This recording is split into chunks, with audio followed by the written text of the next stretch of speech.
Hello, hello. How we doing today? Good afternoon, my friends. Good evening and welcome. We made it to Friday. This is it.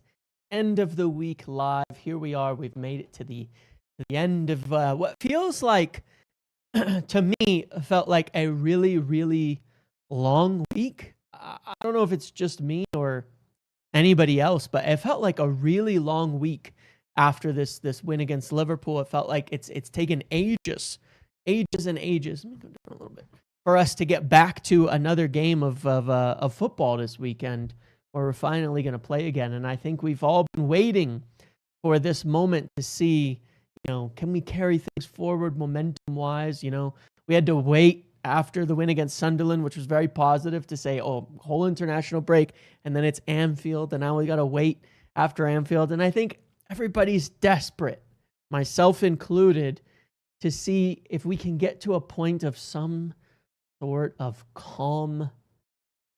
Here we are. We've made it.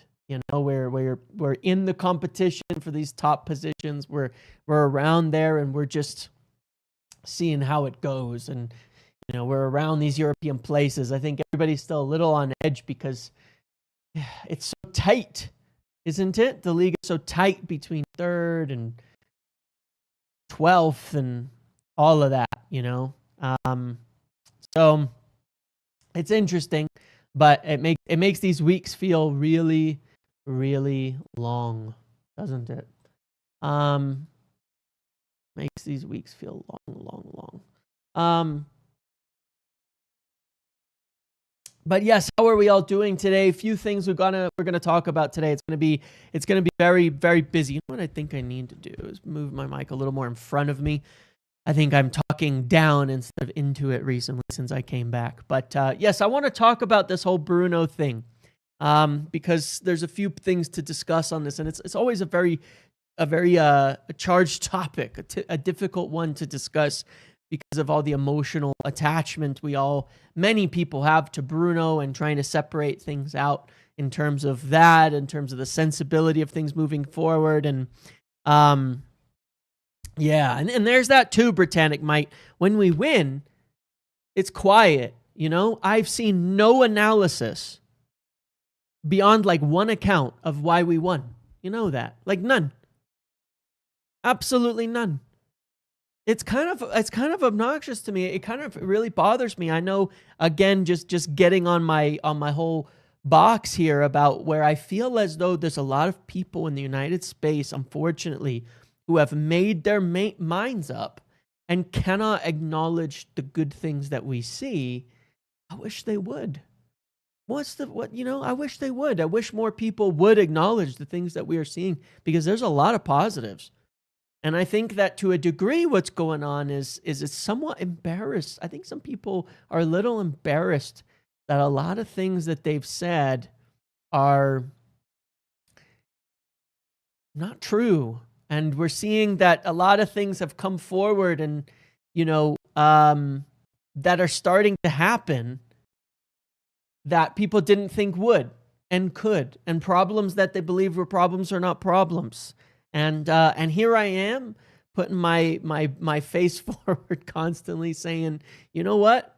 United are good, and we're going to be good, and we're going to get to where we need to be. I feel it. I really, really feel it. Things have clicked. Things have clicked. But yes, it's weird to me, the lack of analysis when we win.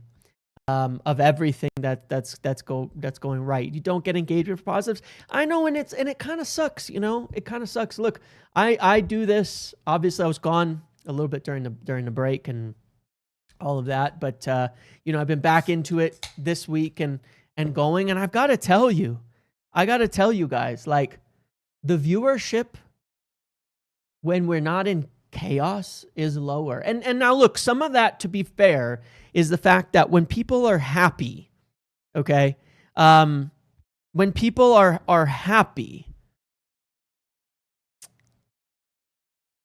they don't want to go seek out noise.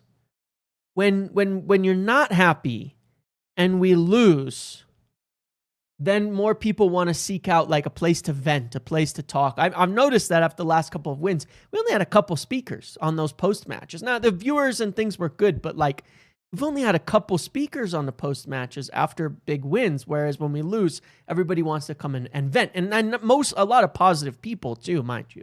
So I do get that it's a little bit like natural to a degree that when you're stressed and upset and all of that, you want to go somewhere. But when you're happy, it's like, you know what? Go out of, you can go out your day, go hang out, without this in the back of your mind. I mean, I feel that, okay? Like we win a game, everything's gone well. It's easier for me to go enjoy the weekend and just kind of relax. When we lose, it's on my mind. That being said, I much prefer watching football when we win. These weeks feel very, very, very long to me when we're winning because I really want the next game to come ASAP. I think people are different like that. Well, look, a lot of you are here all the time. And the people who are here all the time, naturally, like me, you're going to enjoy positive content. I don't enjoy negative content either. It bothers me. I think it fulfills a negative feedback loop. You know what I mean? But I really, really appreciate all the people coming here and being positive because that's what I'm always going to do. What's what I'm always going to do. Yeah, exactly. There's no stories about Menu being unhappy. There's no other things, A lot of things change. There is good analysis out there, and there is good stuff out there. Coke Zero, but why? Because I don't like sugar. I don't like having sugar. Just don't like sugar. Sugar's like the worst thing you can put in your body. So, I mean, there's worse things, but it's up there. It's up there. But yes, I appreciate all the positivity. And then, of course, today, what do I want to discuss? I've got some things for us to discuss today. I've got things that I want to talk about. Bruno, his whole situation, his whole interview, everything that he said. I want to talk about some of the midfield stuff, what it means for the future, because we know we were kind of talking about this earlier in the week. We want at least one midfielder, but we need potentially a second one. Stick to water. Oh no, don't worry. I've been drinking tons and tons of water. It's like a little caffeine. It's like a replacement for coffee for me, basically. But we need maybe a second midfielder, but it feels really dependent on what happens with Bruno Fernandes. I love the positivity. What I love about your channels as well, I said Casemiro had to start the other week, and you went and did the research to prove it right or wrong. Well, that's my thing, Limo, is that I don't want to be right or like I want to be right, but understand what I mean when I want to be right. What that means is I want to find out what is right, not say that I'm right and insist upon it. I want to actually be right. There's a difference. I don't know if people know the difference between those two things, but there's the need for your own opinions and insistences to be right. And there's a want to actually be right. And actually being right requires quite a bit of objectivity. It requires quite a bit of being able to change, your thoughts. And it requires quite a bit of being able to actually look into things and be willing to shift and adjust towards what is right. And that I think is missing in the United community, but not just United, to be fair. This is sports in general, isn't it? This is the discourse around sports, around, some of it is fun, right? When you're talking about your own team and you want to go against another team, you don't want to be like, oh yeah, well, that team's actually a little better than us, things like that. You want to be a bullshitter. You want to totally blag it up and say, you know what? You want to completely be a bullshitter, all of that. But when you're talking about actually trying to like analyze things, look into things, figure things out and all of that, it's a different story. It's a different story. You really, really want to look into that. But yes, so the midfield is going to be a big discussion today. Semenyo, I want to briefly touch on him because I'm hearing scary things, my friends. Scary things, unfortunately. I'm hearing scary things that are like, shit. I really would like us to get Semenyo. I really would. But I'm not hearing some great things about that idea. There, I've got to keep looking into it. But yeah, I'm worried about that. And then obviously we're going to talk about Brighton and all of that as well. So let's get right into it and talk about Bruno. Obviously, with regards to Bruno, there's been a big discussion about whether he really considered, the move to Saudi, about whether we should sell him, whether we want to sell him, whether we don't want to sell him, all of that. And Bruno's interview really confirms a few things, and I'll share a few of the kind of quotes here on that front. And then I'll share at least my kind of understanding or insight of the situation. Bruno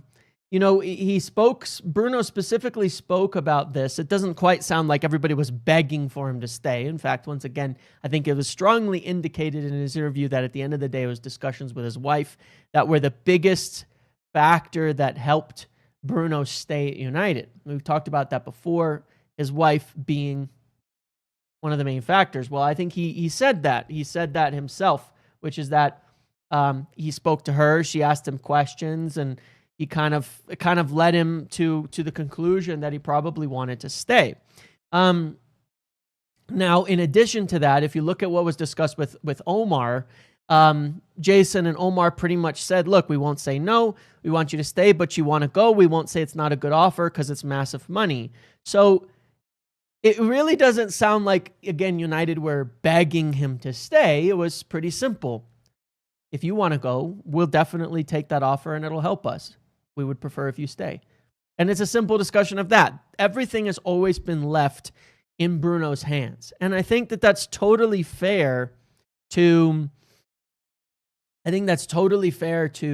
a player who's been here as long as Bruno have and all of that, that he is given the opportunity to pretty much decide what he wants to do with the rest of his career, where he wants to go after this. I think it's okay to treat a player, and give them that opportunity. We can see how, of course, Bruno can still be very useful at United. But obviously we can also see that, it would be, the money would certainly help us with the rebuild. And you look at it in two different ways. I think where we really have to draw a line is when is it the right time to move on? Because there is a point here.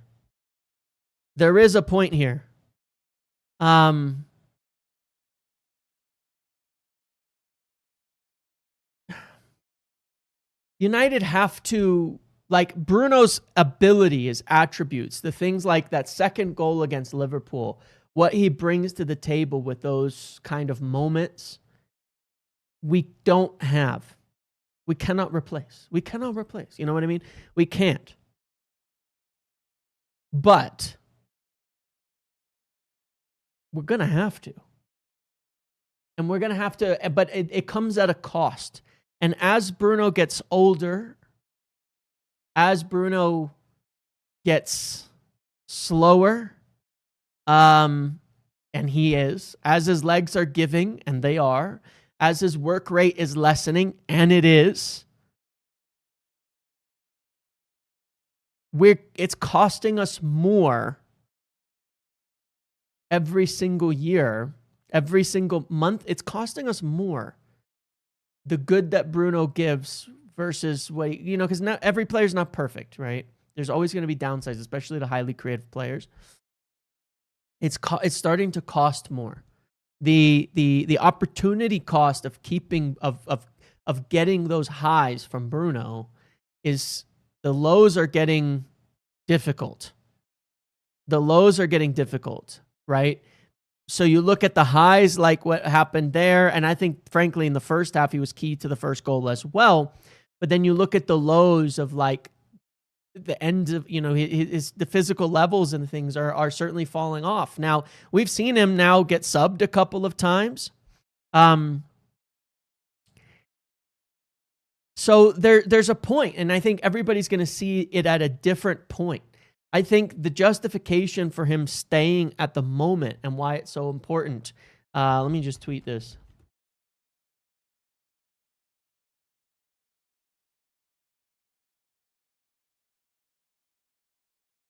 The discussion point really is where, you know, the discussion point is where does it matter? Where's the breaking point where it starts to become a net negative compared to the alternative options? One of the reasons Bruno has moved deeper is because Amorim and the club feel that it is going to make the team better by having Cunha and Mbeumo up there. And I would agree. I think it is making the team better having Cunha and Mbeumo up there. He's not out of position. I'm never going to agree with this out of position nonsense to me. And that to me doesn't make any sense to me. Positions are, first of all, mostly fake. Second of all, it's like 5 to 10 yards off of his normal position that he's been playing. And he's played in this position earlier in his career as well. In fact, he started deeper in his career for Sporting, for Portugal, and otherwise. He's played in this position for a long time. But regardless, it doesn't matter what position he's playing. His legs aren't working the same as they used to. You know, it's like the Ed Sheeran song. You know, it just is. You know, his legs don't work like they used to before. And it happens. And the most similar comparison I can give is Kevin De Bruyne, including in terms of kind of career arc. This is similar to Artza. Fergie knew in 13 it was time to sell him for team evolution. Ed and Moyes panicked and gave him 5-year deal. We then tried to accommodate him into midfield under LVG. Yep. 100% I see it a very similar thing. And Rooney was my favorite player of all time at United. And I can still respect that he probably should have left at that time, even though at the time emotionally I didn't want him to. And it'll be one of those things where if we get it wrong, timing-wise, in hindsight, it'll look really silly. But De Bruyne is a good example because De Bruyne and Bruno are two of the most similar players that have played in the Premier League over the last 10 years. High energy, high work rate, two-way players with creative game breaking. They're very, very similar players. And De Bruyne gave everything. And then he had played so much, so many minutes, so much time, all of that.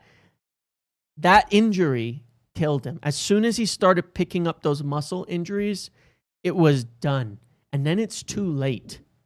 And that's what worries me when I look at it. Now, Bruno has been an incredible Iron Man for us. And an incredible player all over. And it's not about, and I think here's what bothers me, okay? It's really, really easy.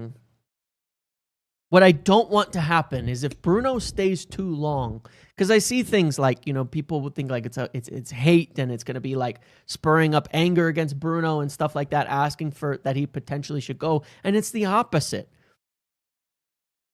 When players stay too long, it's like, you can't remember them for what they were because you're only constantly looking at what they are right now. And that's what's happening with Bruno right now. I'm watching him week out and I'm like, man, it frustrates me. It upsets me because right now, I'm going to be a United fan for the next 60 years. I need United to be good now. You know? There's players joining a club right now who need United to be good right now. So what Bruno did in the past has nothing to do with what he's doing today. For Cunha, for Šeško, for Mbeumo, for Ahmad, for so many players and all of that, right?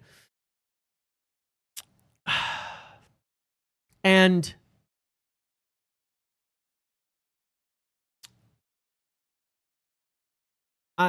right now, it's too chaotic to feel like this is where we should go in the future.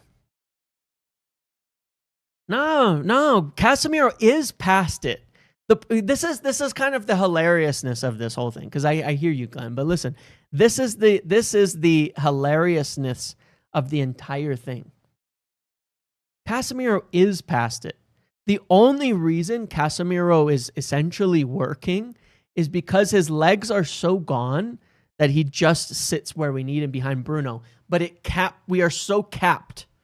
We are just so capped by the two of by that combination together. And no, look, I think we should sell Bruno. Let me just out front say it in terms of this discussion. I think we should sell Bruno next summer. I think it's time.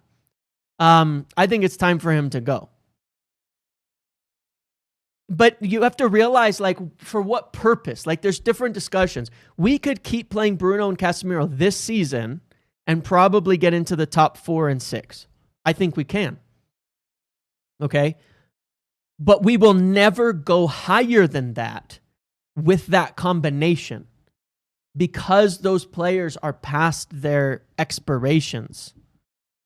Because those players because the downsides of having those two players is too much. And right now we are limiting our ceiling to keep the downsides, to raise the floor. Like what we've got with Bruno and Casemiro is a narrow band where I think the floor is actually pretty high together, but the ceiling is also not very high together. It's this little band, and we're saying we can do it. We can do it. And they can accomplish this.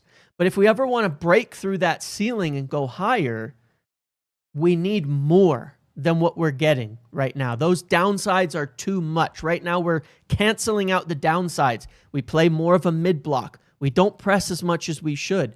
We drop deep a bit quick. We're hitting the ball a bit more in transition than we probably want to. We play long. We don't do build-up. Realize all of this kind of stuff, all of these things together are small downsides. Not huge ones, but there's small downsides that add up. So we play long a little more than we need to because we can't quite build out from the back. We don't have the legs to evade a press. We go long in attacks, even from the middle to the attacking third, a bit much because we lose a bit of, because we don't have the technical ability and the coverage. We drop into a mid-block really quickly because we don't have the pressing to get as high up the pitch and counter-press as quick as we would want to with them. But at the same time, their qualities on the ball make up for some of that. So it's like we are compromising stylistically the way we want to play football every week a little to play these personnel because of their upsides. Ideally, we don't have to compromise. And the bigger problem than that is that those players are not going to get better. They're only going to get worse in Bruno and Casemiro. It's inevitable. It is inevitable. Time and age catch up to everybody. I promise you that. As someone who's 33 years old and who has felt it over the last 5 years, even at a not high athletic level, you can't do anything about it. I promise you. Your body is your body, man. And no matter what, it will decline. It happens. It catches everybody. There's nothing you can do about it. It's going to happen. There's the one thing you can be sure of is it's not going to reverse course. So those problems and the compromises we're making are only going to get worse and worse and worse and worse. And in the next season, when we have 2 games a week, when we get back into Europe, when we're playing more, it's going to show up even worse. Those flaws.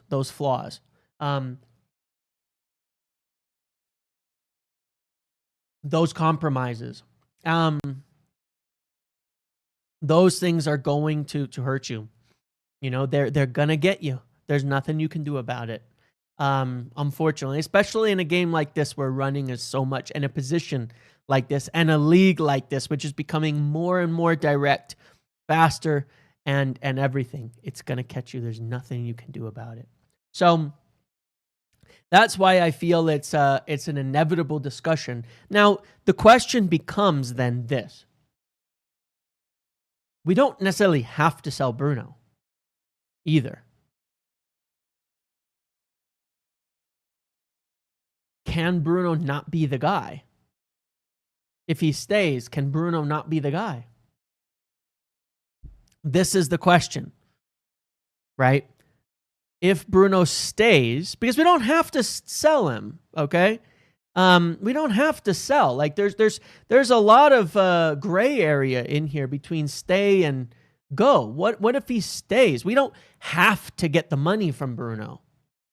You know what I mean? We don't have to get the money from Bruno. He could stay if he's not the guy. But is he going to be able to be not the guy? Is the club going to be able to make the right call? Is every manager, Amram, etc., going to say, I can't just fall back into immediately needing his qualities to bail us out, you know? They're going to have to if he's to stay. You know, it's on the managers and the coaching and the staff as much as it is on the player.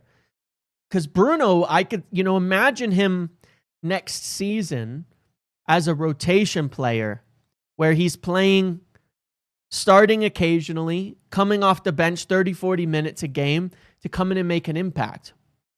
I would love to have Bruno in that capacity. I would love to. I think it could be incredible. I think that could be insane for us, right? I'm just saying, that's how I see it. But is that acceptable? Is that plausible? Is that something that he could accept? Is that something that a manager could do? I don't know.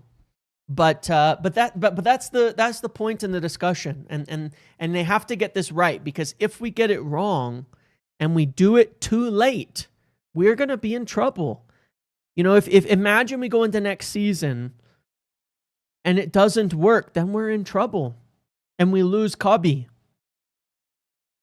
You know what I mean? There's a lot of things that go into this discussion. Now, the wages and all of that are too high, obviously, for that type of role. But I think you would restructure a contract if you're going to decide. If Bruno is staying, I think you're restructuring his contract in 2026. By the way, that's another thing to factor into this point. That goes a little under the radar, because his contract runs until 2027, right? I think next season, it's going to be up to him again. But if he stays, they want to restructure his deal. Because if he's not leaving and we're not going to get paid for him, then it's very likely you're saying, good, then we need to get a contract that is requisite of the long-term role that this player will have.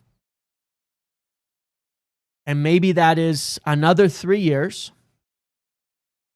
on more reasonable wages that are requisite of that type of player, 150 plus bonuses or something. You got the big contract, you got the prime years.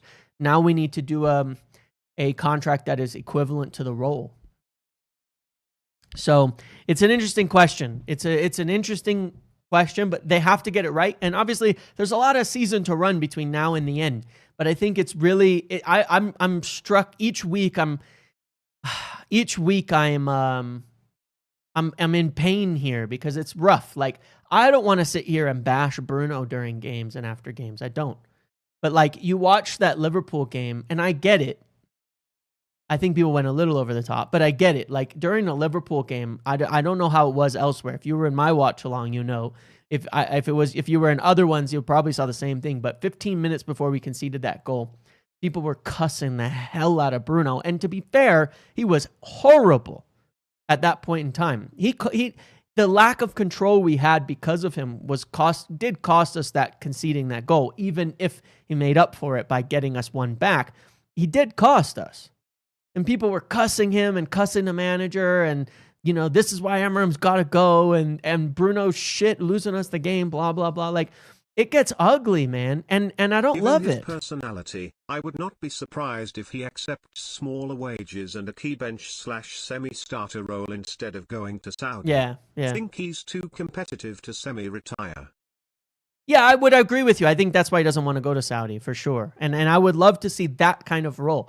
Restructured contract, lower wages, more rotation. He could still be a leader in the dressing room and all of that, But that game was rough, man. It was rough, and I don't love it. Like, I've been very critical of Bruno, but I don't want to be, but it's almost like I have to be.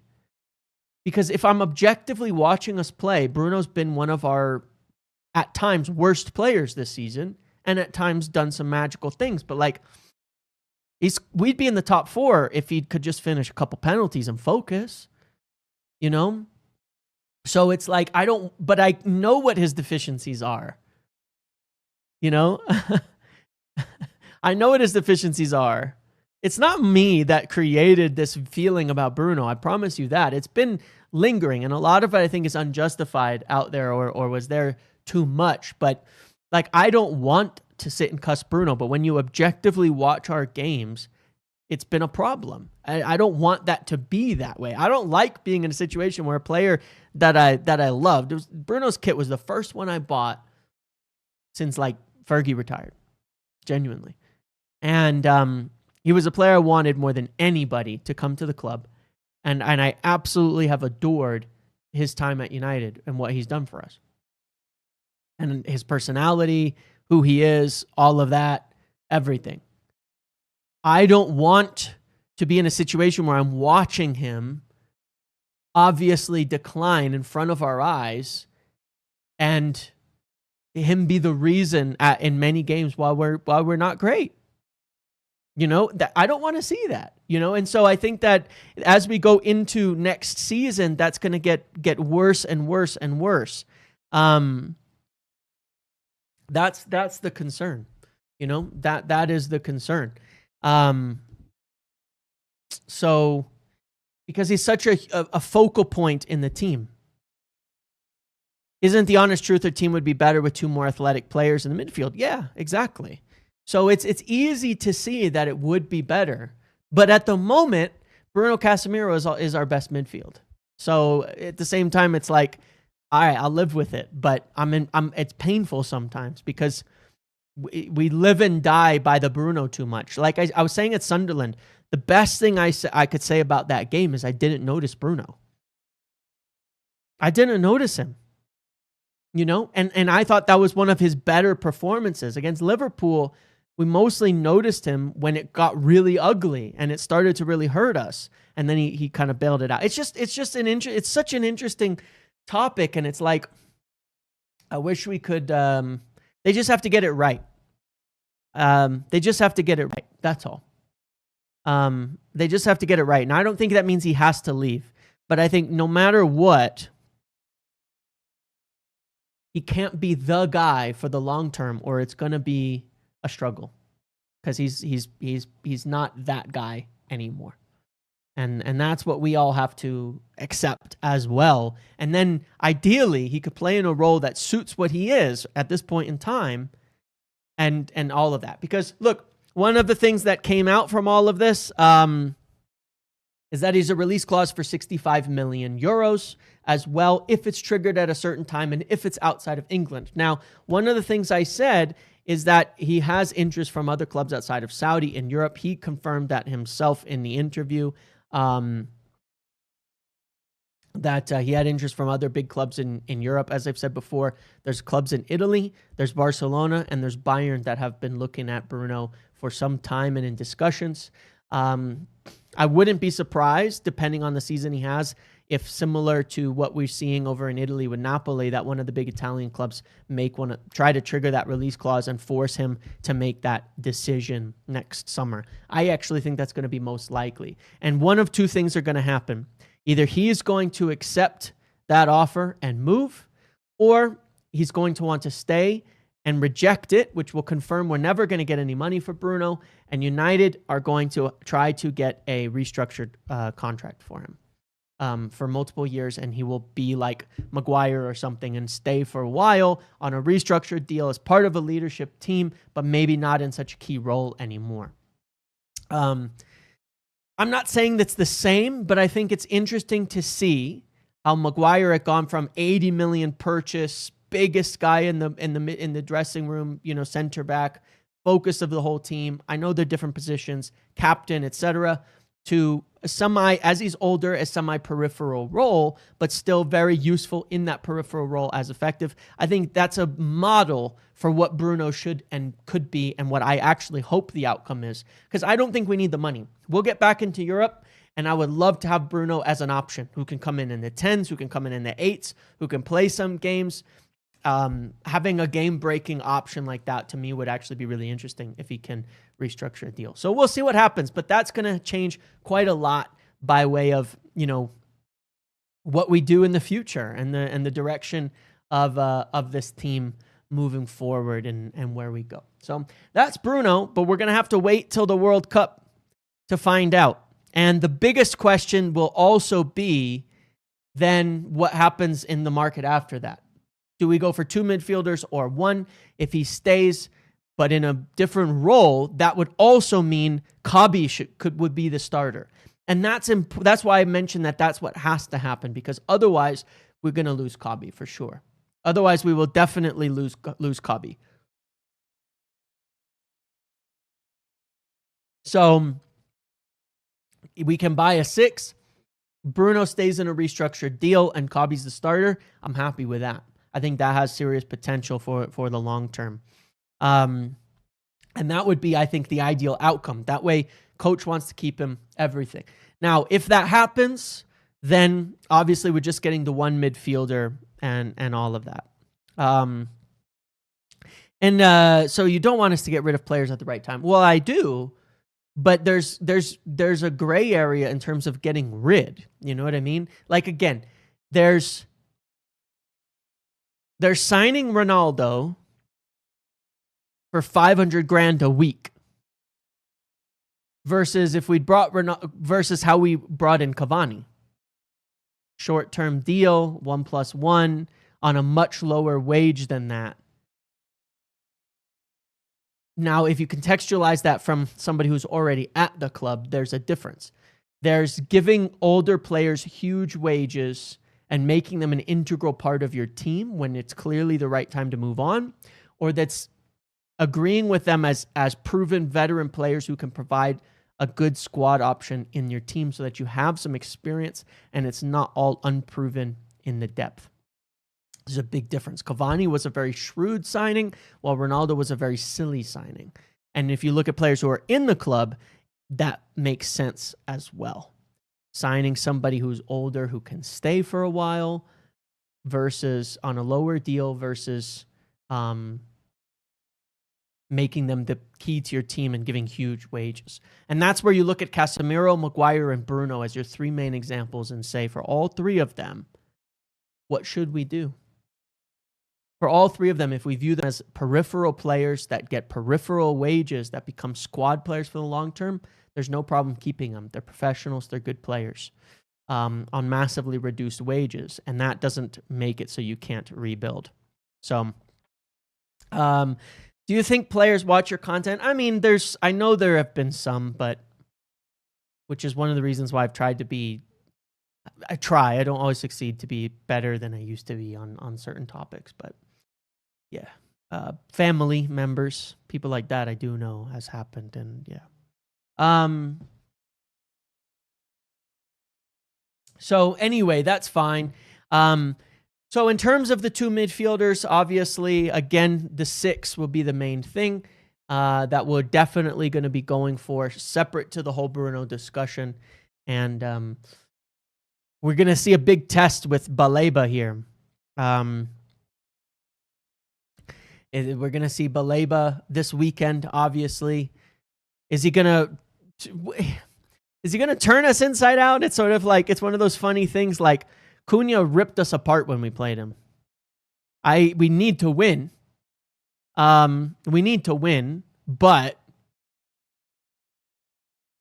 hopefully it's early enough in the season. Hopefully, Baleba will get better and better as the season goes on. And tomorrow, it's not an inspired performance from him or anything like that.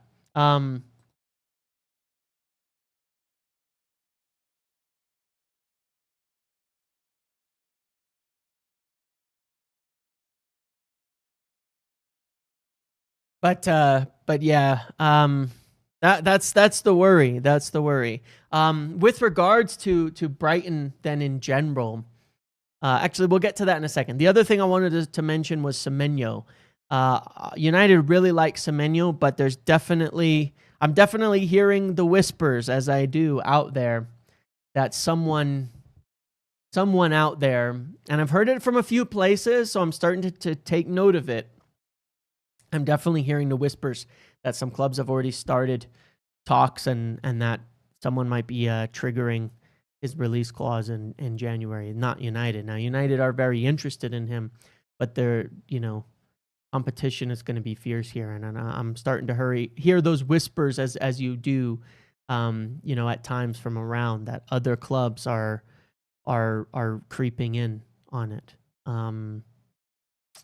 Worrying stuff. Now, look, it's obviously a situation where I think for United to get him, they're going to have to do like Cunha and say, look, we want you, and will he want to join us? That's the big question. Where we're at by Arsenal, I think is going to be, or by Arsenal, somebody said Arsenal, I was reading it. Where we are at by January, I think will matter, because we have potentially one of the most exciting projects in Europe, and we're Manchester United. If we are back where we need to be, if we're climbing into Europe, then I think it has serious potential. Yeah, nailed on for Liverpool. Liverpool is the one I'm worried most about, actually. Yeah. Yep. That's the one that worries me the most is Liverpool. And I think it's ironic because Liverpool seem to be going this crazy route. I think he'd do great for Liverpool, but they seem to be still trying to solve their problems by just getting more attackers and things like that, which I don't think is their issue at the moment. But it's whatever, Yeah, I mean, it's just weird. I don't know why they would need him this way, but Liverpool have been doing things that are like against the way that they correctly built their club in recent times. And you can see it. And they might just be looking and saying, we've got money, we've got the ability. We're just going to go get the best players imaginable. And if Salah is going to leave at some point too, then you're starting to look at a player who can play on both sides and all of that. But yeah, they are losing. I think they're losing their heads in the way that they're building their club. I thought so this summer. I think we talked about it and said Liverpool look kind of like us. They're giddy with money and they're treating it like Disneyland. You know what I mean? Dutch manager making bad transfers. Speaking of which, as an aside topic, people always ask why I can never shut about Ten Hag and all of that. And I got to tell you guys, like, without making allegations about who is doing what and all of that. This was certainly an interesting read here, because I've said many times people really don't understand the damage that was done to United over the last few years, and they say I can't let it go, but the reason is you don't understand just how bad it was. But some of these things that Munier here was saying, when I was at Dortmund, I could have signed for Manchester United. I didn't have an agent. And in fact, the coach there at the time directed me to his agent so I could sign for United. I refused and didn't sign. Otherwise, you would have known, but there you go. That's the negative side of football. There's a lot of money at stake, and even coaches work with agents specifically to place players and get paid. I have 45 examples like that. Now, I can't prove them all, so I won't name any names, but it's something that, in my opinion, still happens far too frequently. And I'm telling you, yeah, 100%, okay, that this was happening. I mean, I've given the examples all that were necessary, but we went through the worst we ended up in the worst financial crisis of the club's entire time. The things that went on behind the scenes at United over those last few years were unfucking believable to be allowed. And that's why I have a lot more patience, because United was being pillaged. This club was being pillaged for personal gain. And everything behind the scenes was ugly. Contract renewals, things like that, a lot of them were based on stuff like that. You know what I mean? Stuff like that. And every decision was driven by, there was this whole story about how on the Højlund deal, it went from 50 million to 80 million overnight. Literally. Like, you've read the stories and everybody was like, huh? Where it went up 30 million overnight, and it's like shit was happening, and I have a lot of patience for what's going on, because not only is it about what's on the pitch, but it's about what off the pitch, and it's about cleaning up the mess and a lot of the shit that has happened, a lot of the things that have happened overall over the years. One of those things, look, there's people beyond the coach who are 100% at fault for that, but I don't think people realize just how bad it got in those last few years. It was insane, and where that ended up for us. So that's part of it. And another factor that comes into this is, of course, injuries, because it's like I said, there's the off the pitch and the money and the stuff where United was essentially used as a personal piggy bank and all of that. And the club were driven into the worst debt that it's ever been in and everything. But in addition, there's other things off the pitch. And this is where I think, that there isn't enough credit given to the manager and to Ineos for some of the major changes that they're looking at. And a big one is fitness and injuries. I don't think people have quite realized or deep just how good our injury situation is in comparison to the past, but in comparison to pretty much everybody. The fitness levels, not just injuries, but the fitness levels themselves on the pitch and the physical levels, you look at the second balls and things like that, have been absolutely revolutionized, and it's the first time, I would say, in 5 to 8 years that you feel like United entering into games are actually, like, more often than not up for it in terms of the fight, in terms of the fitness, in terms of the physicality, in terms of the actual physical levels that are necessary, and not picking up constant injuries. You look at what's going on. Luke Shaw is starting every single game, and he's playing 90 minutes, and he's making it. Mason Mount, he's got a knock against Liverpool, and instead of it being a 6 weeks thing, he's back. He'll probably still be in the squad, or at most missed a few days. You know what I mean? It's huge in the difference, but it's how we're approaching and showing up to every game as well in each of them. And yes, the less schedule helps too, but it's like they're all being managed so well. They're all being managed properly. And it's one of the things where when you look at decisions in terms of starting and substitutions, that sometimes you can give a lot of heat to the manager before. But this was a known thing, by the way. You can read a whole article from, I think it's Paul Joyce, on this about Liverpool when they were looking at their manager recruitment.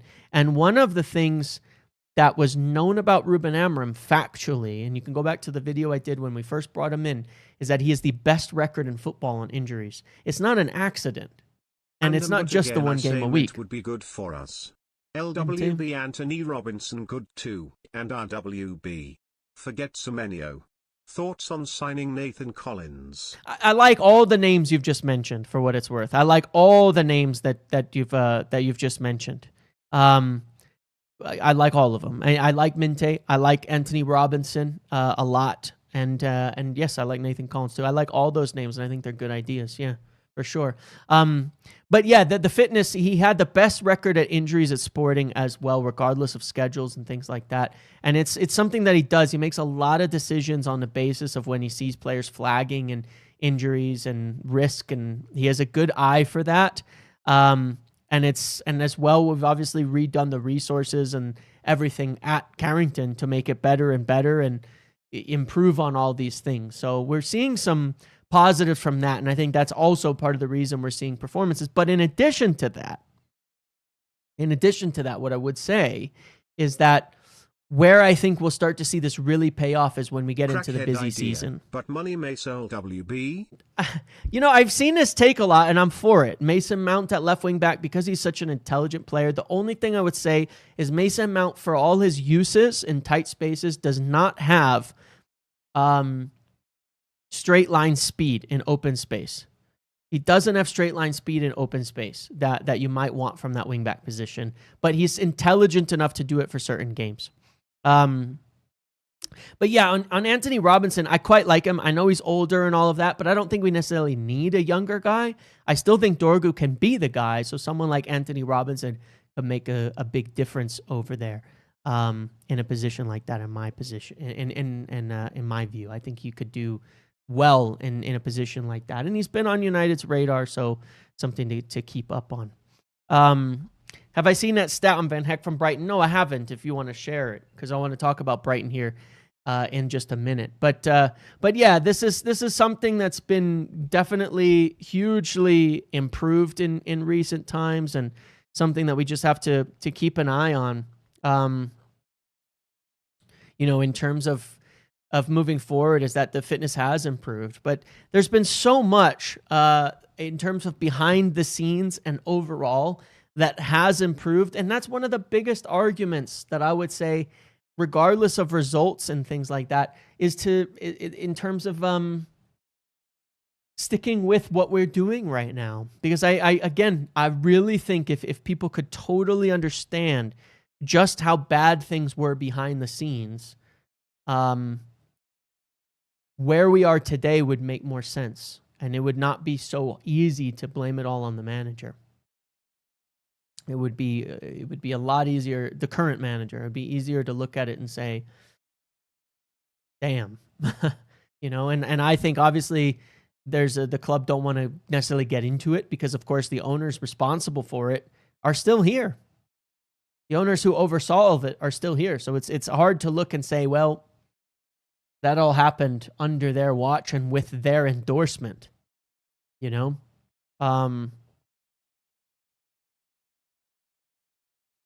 They were the ones, for what it's worth, that picked and empowered Ten Hag. Gave him blank checkbook and veto authority and all sorts of things, and got rid of Ralph for him and shit like that. They did that, So they were responsible for enabling a lot of the worst things that happened over the last 3 years. Well, last 20 years, but specifically in this case, they're responsible. So it's hard for, club and Sir Jim and Ineos and them. They're not going to turn around and say, yeah, well, the Glazers gave this guy a blank checkbook to drain the club's finances and things like that. The Leverkusen clocked it right away and got rid. But that's what happens when you have owners who are responsible, owners who are paying attention. And you saw what they said right away, that he was immediately suggesting a bunch of players linked to his agency, rejecting other ones. Crazy shit, man. What went on at this club? Whatever. It's in the past, but I will forever tell people they have not realized scratched the surface of just what was going on behind the scenes, and the amount of that this club was used as in self-interest that drove it into the ground. It's unbelievable. It's ugly. It's horrible. And climbing back from it takes time, and it does affect the pitch, and it does affect the squad, and it goes into all of that. So we're moving on. We are moving on. Let's get to Brighton. So this is our results against Brighton. Sorry to blind you all randomly. 1, 2, 3, 4, 5, 6, 7. 1 win in our last 7. And I've been thinking a lot about, of course, why that's been the case. And I think the reason is rather simple. Brighton are a very, very consistent, very regular club. What do? They do the normal things that decent Premier League clubs do. Let's look at a little bit of stats here. Their pressing is decent. Their possession is okay. The bottom right is where you want to be, right? Performance-wise. They press they're a good pressing team. They're a good technical team. They have good midfielders. They have good technical qualities, but they've been the same. Year to year, Brighton have been the same. They've been the same team for years, right? They'll replace the players, but it's the same team. They'll replace the manager, but it's the same team. It's a technical, quality midfield. They're good on the ball. They're good in the press. They usually have a couple wide players and a strong striker that can get you. Right now, they're just good. They're good. They're just a solid level of good. We've been shit the last few years. I feel like Brighton is like a bellwether, because for the last 3 years, we've been bad, and we've lost to Brighton practically every time.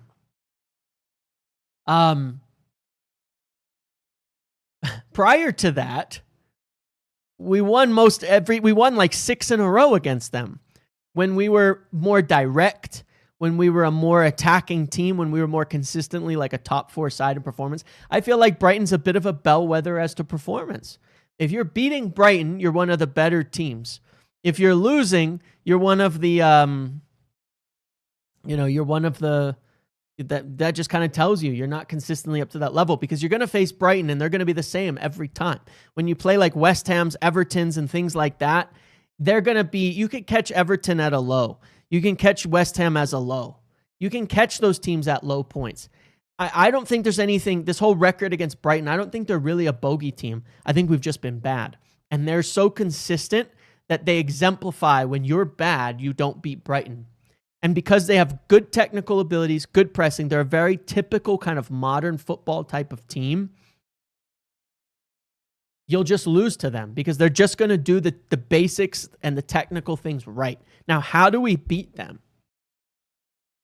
I think if we try to play them at their own game, which is unfortunately what we've tried to do in the last few years, is trying to be like, we're modernizing now and we're technical and we're this and we're all of that. I think if we try to do that, we'll lose because they've been doing it longer and they have good players and they have a good setup and they have a good way of playing that works. This right-sided triangle of theirs, Minte, Rudder, and Welbeck, are really dangerous. They combine well out on that side. They work hard in the middle. I think you try to play through them, they'll press you well, they'll win the ball quickly, and they'll beat you right here. And that's unfortunately for us our worst triangle. That left side, that worry of Shaw and Dalot or Dorgu and Bruno. And I think that's the biggest concern. And this is where, to me, the ability for United to play long and play over the top and play direct as a serious option now becomes just so important. And it's why it's so helpful being able to do it. Because Brighton want to press us. Similar to Liverpool, it's almost like mini Liverpool in that respect. Like, they really do want to press us. They want us to make mistakes and build up. They want to capitalize it, and then they want to play quickly through us into the box. That's what they want to do. They're not that good when they're settled into lots of possession, especially not when chasing a game. But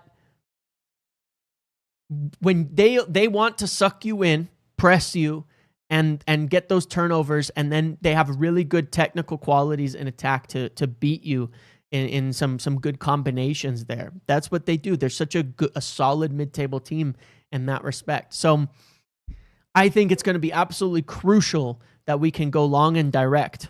We don't have to compete for second balls, but it doesn't, going direct, the threat of going direct doesn't mean we can't play through them. It just means that I think it suits the way we want to play, because how are Brighton going to prepare for us? If they want to press us, we'll kill them. By going long, if we play Šeško in there, we will kill them if they try to press us. Going long to Šeško, winning the first ball, getting it out wide to Ahmad and Bumo, they can't defend that triangle on that side. That side is weak for them. That side we will beat them. We absolutely will. They'll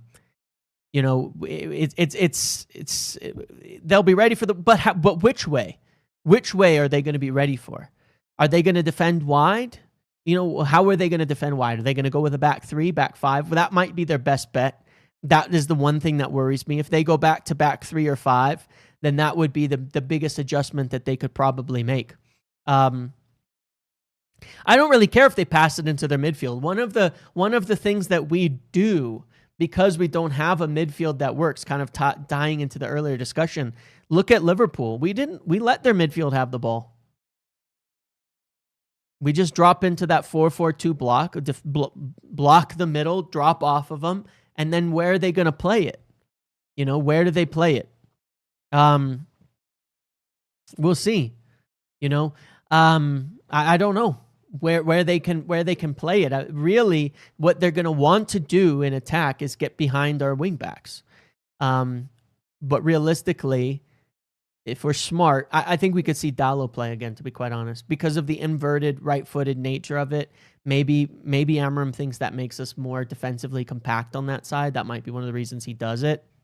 It's quite possible, because that's the side you want to defend against. So I could see Dalot playing again on that left side for that reason. But it's more like when we have the ball, how are they going to stop us? Teams that don't one of the teams I worry about is Tottenham to a degree, depending on which one of their center backs are healthy. Because they're so pacey and because their center backs are so physical, I think you have the Liverpool problem, which is that if you try to go long, it's not going to be easy for Šeško to win it, and their midfield is a lot more energetic. So I think we'll have an issue. Tottenham is going to be one that worries me a bit.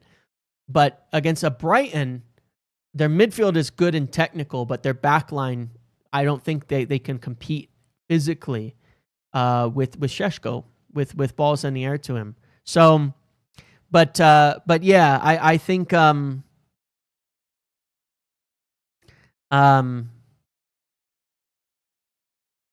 yeah, I'm just curious to see what happens there. But it's a really, really interesting matchup. And I think that this variance of being able to go long will scare teams. I think a lot of them are going to start backing off the press on us, and wanting us to play through them. And then we'll see what we can do. And I think that's the right options for most teams, is to back off the press against us. That's what teams used to do to us, and we struggle with it. Now, I think we have the attackers and the setup that we have to get through that anyway.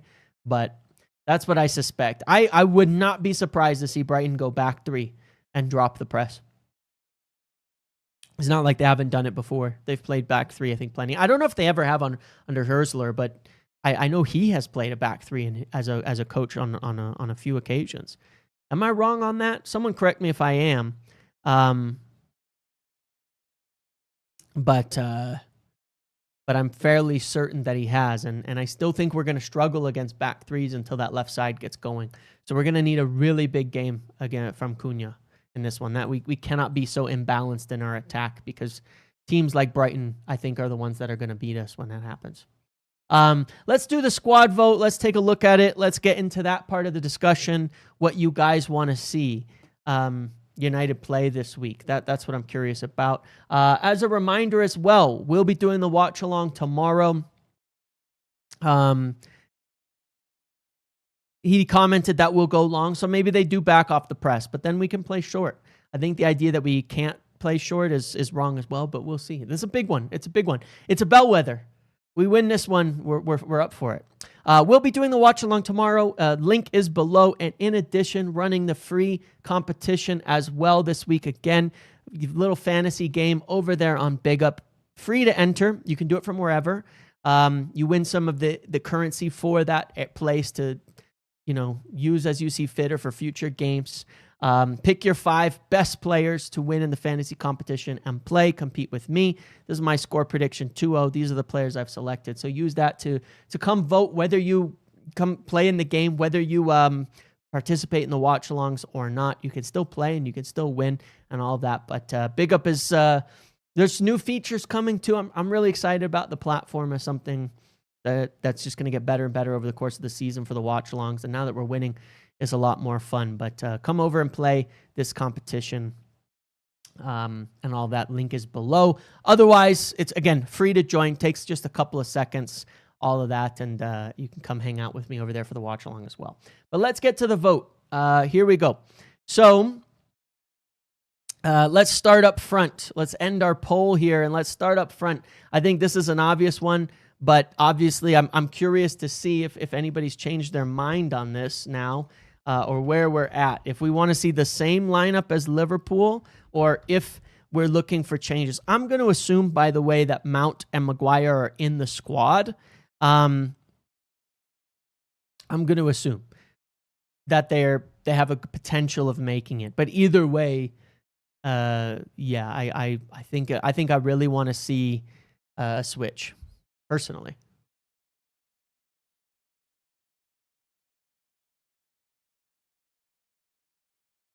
It's like Šeško's going to win this one pretty handily. So striker, we want Šeško, Cunha, or Xerxes up front at number 9. This one looks like it's going to Šeško. And I'm not going to make these votes go too long because otherwise it does take a long time. So at left 10, are we looking for Cunha or are we going to keep running out Mount? Who's our choice?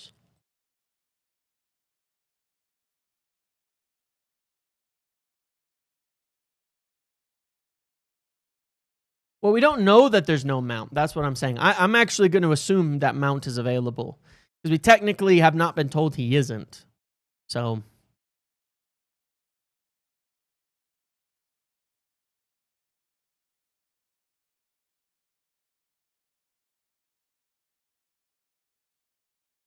I'm just saying, I know he says he's a doubt, but I'm going to assume he's there until we get confirmation that he's not. Again, this is what you want, not a prediction. So it sort of doesn't matter either way at this point. What you want to see tomorrow. All right, we go with Cunha on that side. I'm not even going to vote for Mbeumo over here. We don't need to do the vote. That's obvious. Nobody's going to pick anything different. Let's go to left back. I'm going to put Ahmad out there. I'm going to put Shaw out there just to give us some extra options on that side just in case. Who do you want to see at left wing back right now? Because I'm going to assume Mazraoui is back, so obviously it gives us a few more options in the back line. Things like that. Who do you want to see out there? Wow.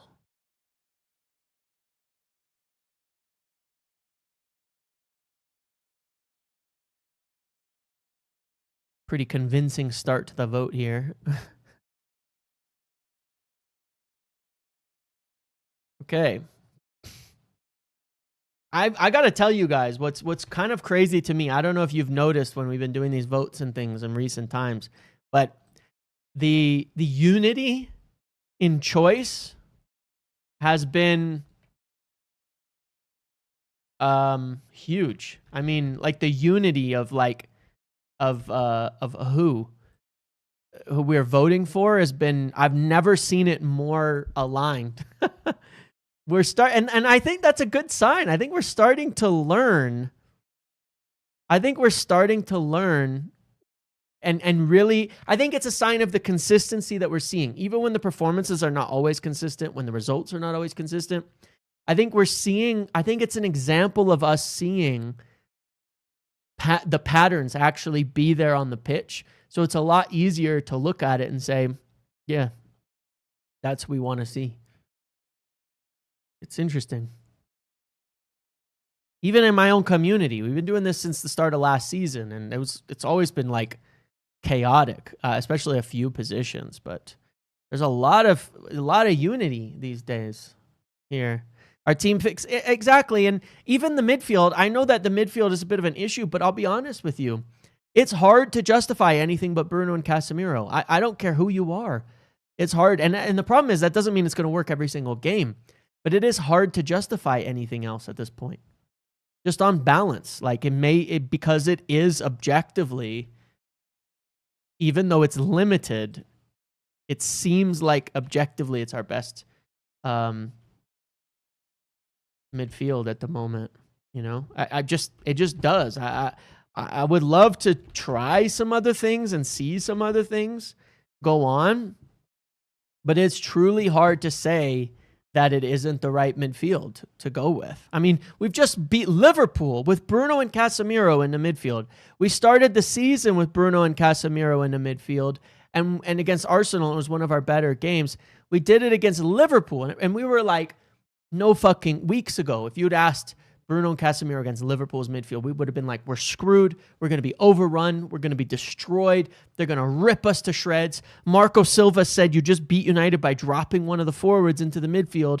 Look at how he tactically outmaneuvered us. We just beat Liverpool with Casemiro and Bruno. Like, it's crazy. It's shocked me. But when I realized it a few weeks ago by the numbers, it is what it is. And Chelsea, you know?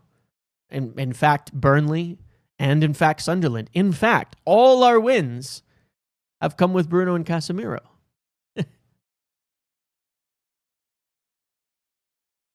And our 2 losses. We only have 2 losses? 3. One was Arsenal, unfortunately. But 2 of our 3 losses have come without Bruno and Casemiro. 3 if you count Grimsby. So the numbers don't lie at some point, do they? You just have to accept the isness of things. It is what it is. All right, right wing back. We've got huge choices to make here. Huge. I don't know what the answer is going to be here.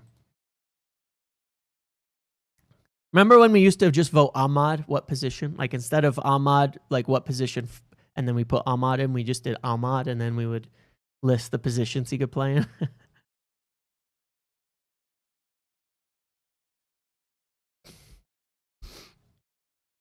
End it. Stop the count while it's 100%. There you go. Very nice. I know we've won a lot of wins with Dallo at left back, but the thing about it is, objectively, he's been so poor that it's like it's just weird, you know. Let's go right center back because I'm gonna stick Maz in here as an option, and I'm also gonna stick De Ligt as an option, and assume that everybody here is fit at the moment. Because remember, we could go Mazraoui right, Yoro left, or does Shaw want to keep his place? Don't know. Or do we go De Ligt, Maguire, and Shaw again?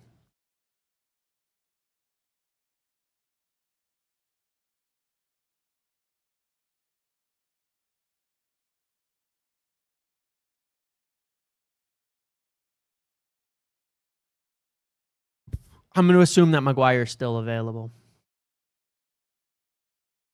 Do you guys think that sometimes that Dallo's poor play makes everybody else step up and be like, Christ? It gives them a focal point for their frustrations of like, look at that fucking guy. It's mean, but sometimes I think like I watch Mount yell at him, Bruno yell at him, De Ligt yell at him, the keeper yell at him, and I'm like, is everyone like using Dallo as like the Fred at times where people give Fred a hard time, but it like everybody gets to focus or something? I don't know. It just makes me wonder. It's kind of funny. Is he like he helps them focus, you know, by being crap. Like they're like, he gets everybody focused on like, gets fired up and everything. I don't know. Sometimes you need a, you know, what's the word? In Parks and Rec, in Parks and Recreation, the TV show, Ron Swanson's talking about Jerry, and he says he's a Shamil or something. But he says it's like the person in the group that like everyone's got to beat up on, but it increases unity. I don't remember anyway. I know some other people be familiar with it for me, but I swear it's a dynamic you get in a group where you got to have like someone, and it creates unity in the. That's my best United against the common enemy. It's like there's something though.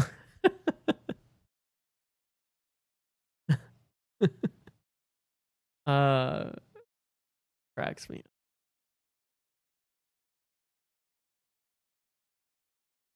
All right, so on the left, this is a curiosity to me. The punching bag, yeah, whatever it is, you know, whatever you would call it. Oh, I probably should have thrown Aiden Heaven in there. Hold on. I'm just for the sake of the poll, I didn't mean to end that so quickly.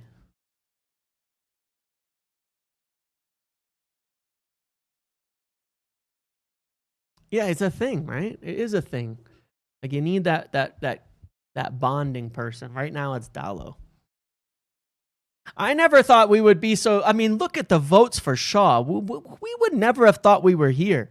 I remember when I said Shaw was going to play a bunch of games and he was my pick for resurgence this year, how much I got cooked for that. I thought I was cooked for that like 3 weeks ago, 4 weeks ago. I was like, I'm, you know, I was like, there's no way. But damn. Shaw was really good against Liverpool. Like, he was really good. I don't think people realize just how good he was. When I did my rewatch, I was like, Shaw bailed us out on a number of occasions in that game from some people. His last line defending, because since there was not a lot of pace, De Ligt and Maguire in there, huge. He was so good. He was aggressive in other aspects too. Like, damn. I hope he can keep it up because it helps us. It does help us. When he's good, it makes a big difference. I can also tie our wins to Shaw having good games too. You know, he has bad games, we're crap. When he's aggressive, we tend to do better.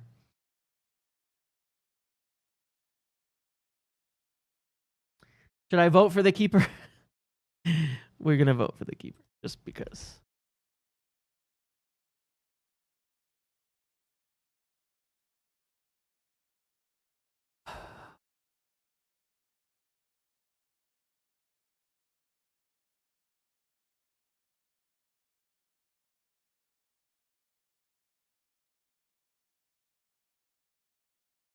Some people actually clicked other people in there. You can't fool me. These trolls in the chat. The trolls. I included Heaton because I knew that people would pick Heaton just because he's there. So that he could beat by India in the vote. You just know, like you can understand. You know what people are going to do mentally, right? Like you include Heaton because you know people are going to vote for Heaton just so they can see Heaton beat by India in the poll. Just because they want to see that, you know? I know your game. I understand. I get it. I'm with you. Exactly. Heaton gets more votes than by India. That's what people want to see. That's why he's there. That's why I included him. Just so that people could do that, even though you know it's bullshit. Because it all should be Lawman's. But they know Lawman's is going to win, so their vote doesn't matter, you know? It's like voting in a non-swing state. It doesn't matter. Just do it for fun. Well, there you go. That was the most, that was easily the most in-aligned team vote we've ever had. I mean, everyone was winning 70%, 80%, 90% or more. Everyone. Not even close. Kind of incredible. And for the second or third week in a row, we have the exact same team.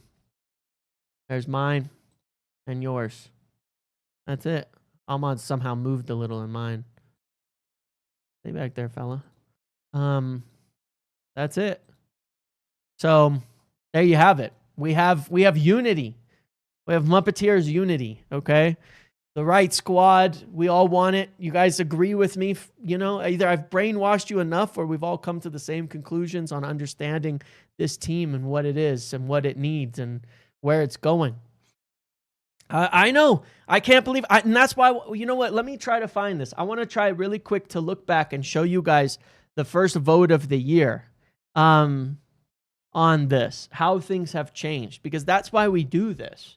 That's why we do this. This is what we play. That's why we do this. Let me find it. I want to find this vote from the beginning of the season to tell you to just show this to you. Why is my internet is so slow, but for some reason the streaming is fine, so I know it's not really my internet. Just give me 1 second. I want to find this. I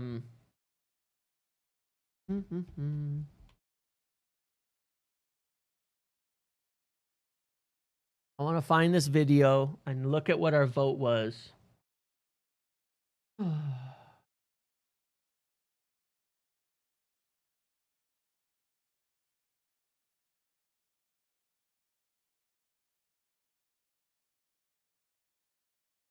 Oh yeah, cool. I made like a short of it. I'm not gonna. For whatever reason, I kind of cut it up at that time and looked at it. But what's going on with YouTube, man? Like, not working. But I'm still streaming. Well, if I disappear suddenly, YouTube's having issues because I'm just trying to pull up one of my own videos and it's like freezing. I don't know what the deal is. Give me 2 seconds. I'm almost there. I got it. All right. Some of it's the same, to be fair.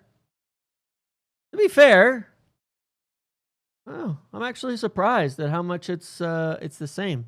Here we go. Let's take a look really quick. Wow.